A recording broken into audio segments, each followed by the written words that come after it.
তো গাইস আজকে চলে গিয়েছিলাম চাঁচুড়ি দেখতে। এই তো লেটেস্ট নিউজ। গাইস তোমরা কেমন আছো? আশা করি কিন্তু সবাই ভালো আছো। তো গাইস আজকে গিয়েছিলাম আমরা চাঁচুড়ি দেখতে। তো তোমরা অনেকেই জানো চাঁচুড়ি কিন্তু শেষ হয়ে গেছে, তো এখনো পর্যন্ত কিন্তু একটা জায়গা রয়েছে সেখানে এখনো চাঁচুড়ি চলছে উৎসব। তো চলো সেইখানেই কিন্তু আজকে গিয়েছিলাম, চাঁচুড়ি দেখতে গিয়েছিলাম। আর চাঁচুড়ি দেখতে কোথাকে গিয়েছিলাম তোমরা ভিডিওটা ফুল ওয়াচ করো, তাহলে তোমরা বুঝতে পারবে কোথাকে গিয়েছিলাম চাঁচুড়ি দেখতে। তো চলো ভিডিওটা স্টার্ট করা যাক। তো গাইস আসতেই কিন্তু বিশাল পরিমাণে ভিড় দেখতে পেলাম। আর এখানে কিন্তু একটা পুকুর রয়েছে, সেই পুকুরেই কিন্তু মেন সব বোমগুলো ফাটানো রয়েছে। মিনিমাম বলতে গেলে বোম ফাটাচ্ছে তো ফাটেই যাচ্ছে, আর এত বোমের আওয়াজ। তো গাইস কি বলো, তোমাদের সামনে কিন্তু সব ভিডিওটাই শেয়ার করবো, তো তোমরা ভিডিওটা দেখতে থাকো। আর এখন কিন্তু আমি যাচ্ছি হচ্ছে একটু মন্দিরের দিকে, সমস্ত কিছু ঘুরে তারপরে কিন্তু তোমাদেরকে বোমের ভিডিওটা দেবো। আর এই জায়গাটার নাম কিন্তু হচ্ছে খড়ার যদুপুর।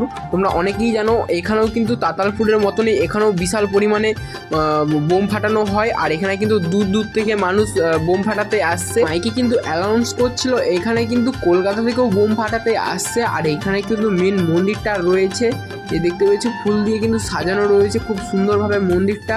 আর তার সাইডেই রয়েছে কিন্তু ভয়ানক এক সেট আপ, কিন্তু সেট আপকে রেখেও কোনো লাভ হয়নি, কেননা একটুও চলেনি, ঠিক আছে। আর তার পুকুর পাড়েই কিন্তু হচ্ছে বোমগুলো সব ফাটানো হচ্ছে। তো চলো তোমরা এখান থেকে ভিডিওটা দেখতে থাকো।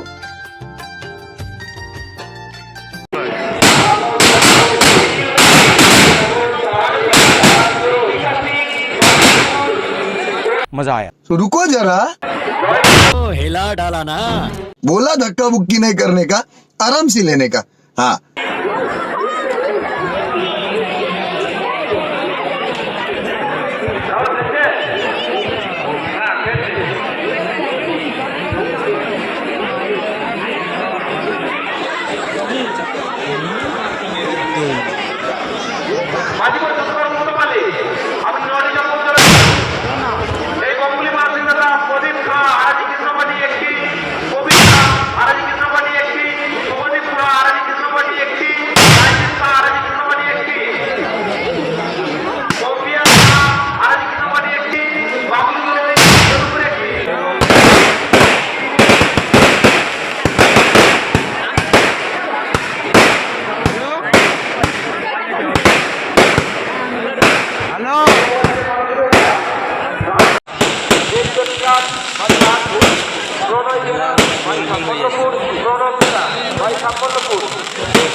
বাগানবাড়ি